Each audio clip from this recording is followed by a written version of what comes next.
نماز پڑھیں اس میں ریا آ جائے نا، ریا کا مطلب یہ ہے کہ میں نماز پڑھ رہا ہوں، لوگ مجھے نمازی کہیں کہ وہ نماز ہمارے منہ پہ مار دی جائے گی۔ اگر زکوٰۃ ہم دے رہے ہیں اور اس لیے دے رہے ہیں کہ لوگ مجھے سخی کہیں کہ یہ زکوٰۃ ہمارے منہ پہ مار دی جائے گی، اگر ہم حج اس لیے کر رہے ہیں کہ لوگ ہمیں حاجی کہیں کہ ہمارے کھاتے میں حاجی لکھا جائے، تو یہ حج بھی ہمارے منہ پہ مار دیا جائے گا، اس کا کوئی ثواب نہیں ہے، کوئی اجر نہیں ہے۔ لیکن حضور کی ذات پر پڑھے جانے والا درود اگر تسبیح ایسے کر کے دکھا کے بھی پڑھیں گے نا، رب اس عبادت کو پھر بھی قبول فرما لے گا۔ حضرت عبداللہ بن عمر رضی اللہ تعالی عنہ ارشاد فرماتے ہیں کہ آدم علیہ السلام وسیع میدان کے اندر، یعنی میدان محشر کے اندر موجود ہوں گے۔ اب میں درود پاک کی بات کر رہا ہوں، یہ حضور کا ذکر، حضور کی ذات پر درود السلام پڑھنا کتنا عظیم عبادت ہے جس میں رب خود شریک ہے۔ حضرت عبداللہ بن عمر فرماتے ہیں کہ آدم علیہ السلام میدان محشر میں تشریف فرما ہوں گے اور سبز حلہ، سبز کپڑا پہنے ہوئے ہوں گے، اور اپنی اولاد میں سے آدم علیہ السلام سے انسانیت شروع ہوئی اور حضور علیہ السلام تک قیامت تک جتنی بھی انسانیت آئی، سبھی کو آدم علیہ السلام دیکھ رہے ہیں کہ فرشتے کس کو جنت میں لے کر جا رہے ہیں اور کس کو جہنم میں لے کر جا رہے ہیں۔ حضرت عبداللہ بن عمر فرماتے ہیں کہ حضرت آدم علیہ السلام ایک ایسے شخص کو دیکھیں گے جس کو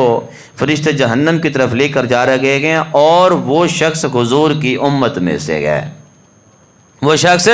حضور کی امت میں سے گئے۔ حضرت آدم دیکھیں گے کہ حضور کا امتی اور فرشتے اس کو جہنم میں لے کر جا رہے ہیں۔ حضرت آدم فرماتے ہیں کہ میں دوڑا حضور کی بارگاہ میں آؤں گا، عرض کروں گا اے پیارے محبوب علیہ السلام، یا احمد یا محمد، میں نے دیکھا کہ آپ کے امتی کو فرشتے جہنم کی طرف لے کر جا رہے ہیں۔ اب یہاں پر حضور توقف نہیں فرمائیں گے، دیکھیے حضور محبت کتنی فرماتے ہیں اپنی امت سے، پیار کتنا کرتے ہیں اپنی امت سے، اور ذرا ہم بھی سوچیں کہ ہم حضور سے کتنا پیار کرتے ہیں۔ جس محبوب کا ہماری فکر ہے ہم اس محبوب سے کتنا پیار کرتے ہیں، اس محبوب سے کتنی لگن ہے ہمیں۔ حضور کو پتہ چلے گا کہ میرے امتی کو فرشتے جہنم کی طرف لے کر جا رہے ہیں، حضور پیچھے تیزی سے چلتے چلتے اپنے امتی کے پاس پہنچیں گے، فرشتوں سے کہیں گے کہ ٹھہر جاؤ، فرشتے کہیں گے نہیں، ہمیں رب کا حکم ہے کہ اسے جہنم میں ڈال دو، ہم فرما بردار ہیں، نافرمانی نہیں کر سکتے۔ حضور نبی کریم صلی اللہ تعالی علیہ وسلم اپنی داڑھی مبارک کو دائیں ہاتھ سے پکڑیں گے اور عرش کی طرف اپنا چہرہ ودعا اٹھائیں گے، عرض کریں گے یا باری تعالیٰ، کیا تو نے مجھ سے وعدہ نہیں کیا تھا کہ تیری امت کے بارے میں تجھے رسوا نہیں کروں گا؟ یا باری تعالیٰ، کیا تو نے مجھ سے وعدہ نہیں کیا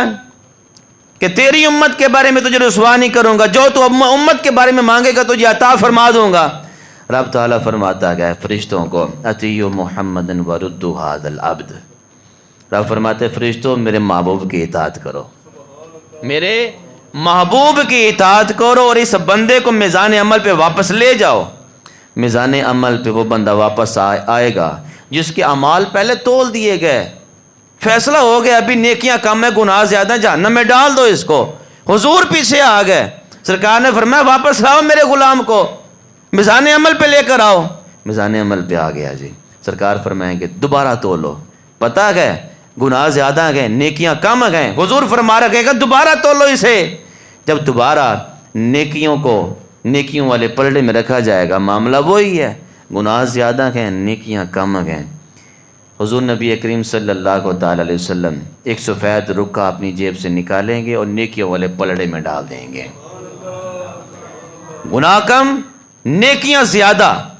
بندہ بھی خوش، اور میدان محشر میں میزان عمل پر شور برپا ہوگا، بندہ کامیاب ہو گیا بھائی۔ جنت والے فرشتے آ گئے، پکڑتے گئے اس کو جنت کی طرف لے کر جا رہے گئے۔ اب بندہ کہتا یار رکو تو صحیح نا یار، ٹھہرو تو صحیح نا یار، مجھے فرشتے جہنم کی طرف لے کر جا رہے تھے، جہنم کے منہ سے نکال کے مجھے میزان عمل پر لانے والی پوچھنے دو ہستی کون ہے، مجھے پتہ کرنے دو، پوچھنے دو یہ ہے کون نورانی چہرے والا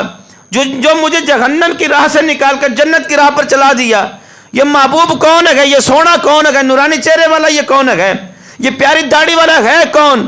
فرشتے کہیں گے جا پوچھ لے یہ کون ہے۔